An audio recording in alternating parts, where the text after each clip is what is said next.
Bismillahirrahmanirrahim. Assalamualaikum warahmatullahi wabarakatuh. Bagaimana kabarnya anak-anak? Alhamdulillah baik-baik saja. Semuanya masuk? Alhamdulillah. Kalau ada teman kita yang sakit, kita doakan semoga cepat sembuh, diberikan kesehatan oleh Allah Subhanahu wa taala supaya bisa mengikuti pembelajaran kita pada lain kesempatan. Oleh karena itu, marilah kita doakan teman-teman, ada teman kita yang sakit, kita doakan supaya mereka cepat sembuh. Alhamdulillah. Baiklah anak-anakku sekalian, sebelum kita buka pembelajaran kita kali ini, Ibu Guru akan membuka dengan ucapan Al-Basmalah. Bismillahirrahmanirrahim. Baiklah anak-anakku sekalian, pada pembelajaran kali ini Ibu Guru akan berbagi ilmu kepada anak-anakku sekalian tentang materi makanan halal dan haram. Baiklah anak-anakku sekalian, Ibu Guru akan membuat video pembelajaran sebagai sumber pembelajaran anak-anakku sekalian di sekolah. Tapi sebelumnya Ibu Guru akan memberitahukan apa kompetisi yang harus dicapai oleh anak-anakku sekalian pada materi makanan halal dan haram. Oleh karena itu, simaklah baik-baik anakku sekalian, apa kompetisi yang harus dicapai oleh anak-anakku sekalian setelah mempelajari materi makanan halal dan haram. Yang pertama, kompetisi yang harus dicapai yaitu anak-anakku sekalian dapat memahami pengertian dari makanan halal dan haram. Yang kedua adalah anak-anakku dapat menganalisis macam-macam makanan halal dan haram. Yang ketiga yaitu dapat memilih jenis-jenis makanan halal dan haram. Yang terakhir, kompetensi yang harus dicapai oleh anak-anakku sekalian adalah yaitu merumuskan hikmah dari makanan halal. Itulah tadi kompetensi yang harus dicapai oleh anak-anakku sekalian setelah mempelajari materi makanan halal dan haram. Selanjutnya Ibu Guru akan menyampaikan apa tujuan belajar kita pada pagi hari ini. Tujuannya adalah yang pertama, anak-anakku dapat memahami makna atau pengertian dari makanan halal dan haram. Yang kedua adalah tujuan kita belajar pada pagi hari ini adalah yang kedua, anak-anakku dapat menganalisis macam-macam makanan halal dan haram. Yang ketiga, tujuan yang ketiga adalah anak-anakku dapat memilih jenis-jenis makanan halal dan haram. Yang terakhir, anak-anakku sekalian dapat merumuskan hikmah dari makanan halal dan haram secara baik dan benar. Itulah tadi tujuan pembelajaran kita pada pagi hari ini ya anak-anakku sekalian. Masih semangat semua? Alhamdulillah. Baiklah, Ibu Guru akan masuk ke materi. Pada materi ini Ibu Guru akan membahas dua poin. Poin yang pertama tentang makanan halal. Poin yang kedua adalah tentang makanan haram. Baiklah anak-anakku sekalian, sudah siap mendengarkan Ibu Guru? Alhamdulillah sudah siap ya. Ibu Guru akan masuk ke materi yang pertama tentang makanan halal. Apa yang dimaksud dengan makanan halal? Makanan halal adalah makanan yang diizinkan oleh Allah untuk dimakan atau dikonsumsi sesuai dengan syariat agama Islam, sebagaimana dalam Al-Quran surat Al-Baqarah ayat 168 yang berbunyi, ya ayuhan nasu kulu mimma fil ardi halalan thayyiba wa la tattabi'u khutuwati syaiton innahu lakum aduwwum mubin. Yang artinya, anak-anakku sekalian, hai sekalian manusia, dihalalkan bagimu mengkonsumsi makanan yang baik-baik yang berada di muka bumi, dan janganlah kamu mengikuti langkah-langkah setan, karena setan itu adalah musuh yang nyata bagimu. Itulah anak-anakku sekalian dalil dari makanan halal. Baiklah, Ibu Guru akan lanjut ke materi yang kedua tentang macam-macam makanan halal. Macam-macam makanan halal itu anak-anakku sekalian dibagi menjadi dua. Yang pertama itu makanan halal menurut zatnya. Yang kedua yaitu makanan halal menurut cara memperolehnya. Baiklah anak-anakku sekalian, makanan halal menurut zatnya itu kita lihat dari ciri-ciri makanan tersebut. Yang pertama, ciri yang pertama yaitu sudah dijelaskan oleh Allah Subhanahu wa taala dalam Al-Qur'an dan hadis. Yang kedua yaitu bermanfaat bagi tubuh kita, bagi kesehatan jasmani maupun rohani kita. Yang ketiga, tidak merusak badan kita, pikiran kita atau akal pikiran kita. Yang keempat, makanan itu tidak kotor dan menjijikkan. Itulah ciri-ciri makanan halal menurut zatnya. Baiklah anak-anakku sekalian, yang kedua yaitu makanan halal menurut cara memperolehnya. Makanan halal menurut cara memperolehnya ini dibagi menjadi dua lagi. Yang pertama yaitu tidak diperoleh dengan cara yang tidak sah atau batil. Yang kedua yaitu tidak diperoleh dengan cara yang riba seperti mencuri, merampok, menyamun dan lain sebagainya. Baiklah anak-anak, masih siap mendengarkan Ibu Guru? Alhamdulillah masih sehat semua? Alhamdulillah masih sehat.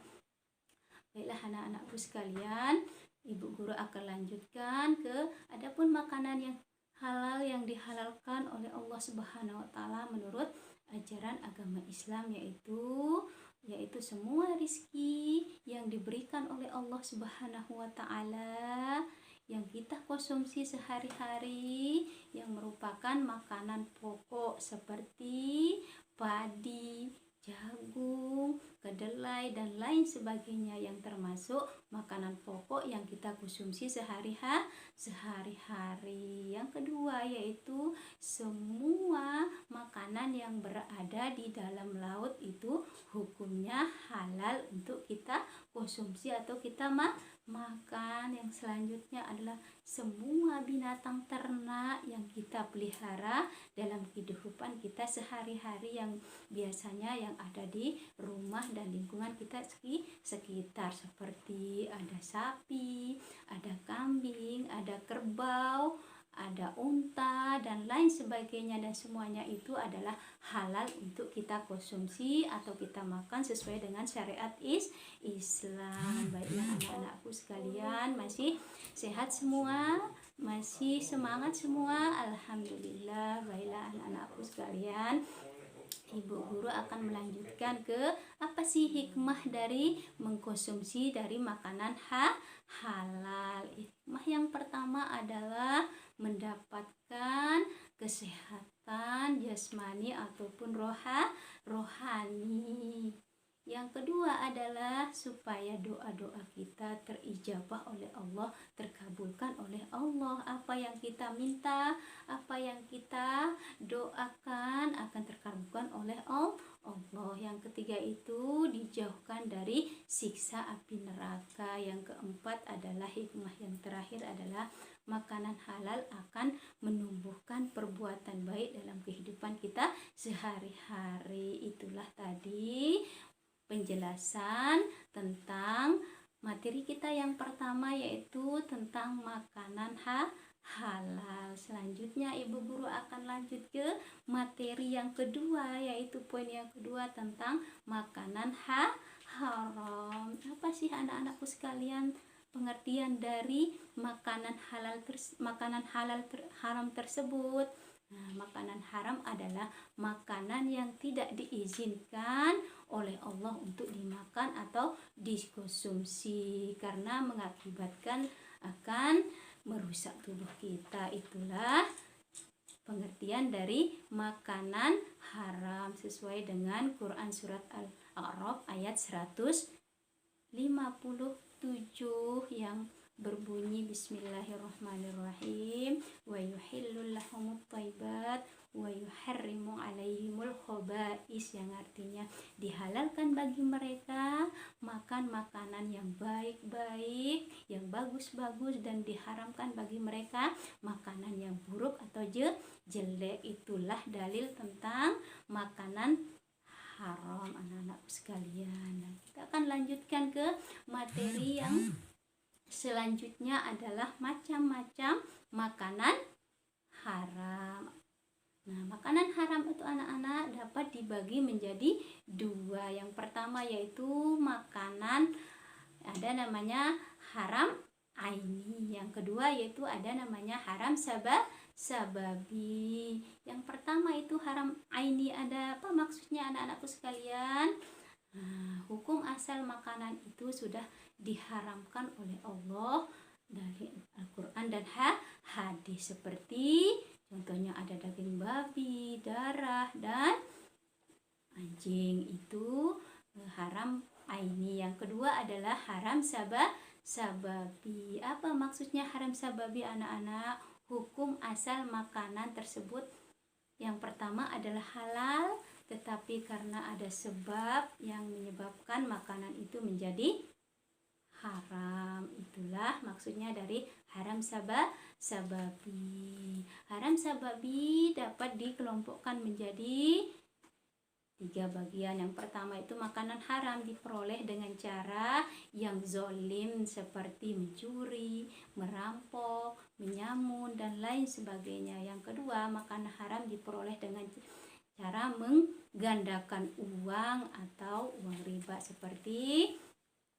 melebihi timbangan atau mengurangi timbangan. Selanjutnya, makanan haram diperoleh dari menjual makanan haram, seperti menjual daging babi dan uangnya digunakan membeli makanan. Maka anak-anakku sekalian, uang tersebut maka haram hukumnya untuk kita makan, karena daging babi itu adalah haram hukumnya untuk dimakan. Baiklah anak-anakku sekalian, adapun jenis-jenis dari makanan haram itu dibagi menjadi beberapa bagian. Yang pertama yaitu bangkai binatang. Nah, anak-anakku sekalian, bangkai binatang, semua bangkai binatang itu haram kita konsumsi kecuali ada dua. Yang pertama yaitu bangkai ikan dan bangkai belalang pinter. Yang kedua yaitu darah dari binatang yang halal atau haram, biarpun sudah dimasak atau digoreng, seperti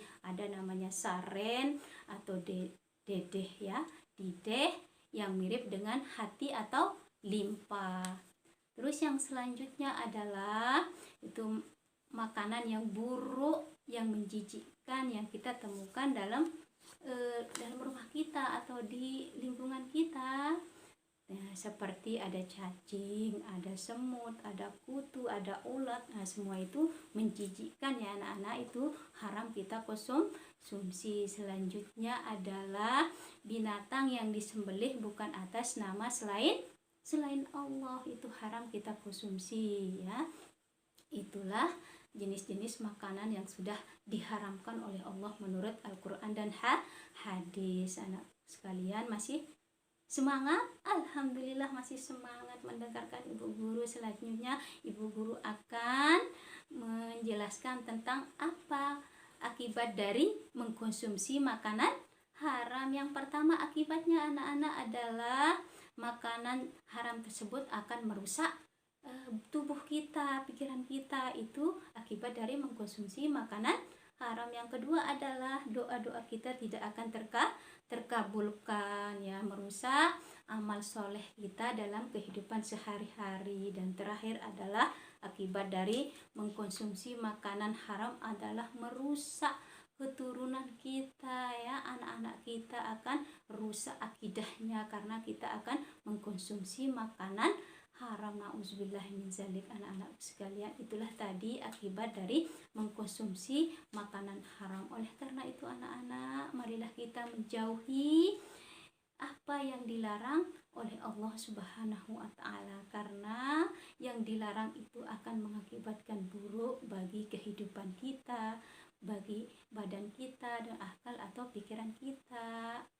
Baiklah anak-anak, ibu guru cukupkan sampai di sini, dan ibu guru akan ucapkan terima kasih banyak kepada anak-anak karena sudah ikhlas mendengarkan penjelasan ibu guru pada pagi hari ini. Dan ibu guru tutup dengan ucapan sekian, assalamualaikum warahmatullahi wabarakatuh.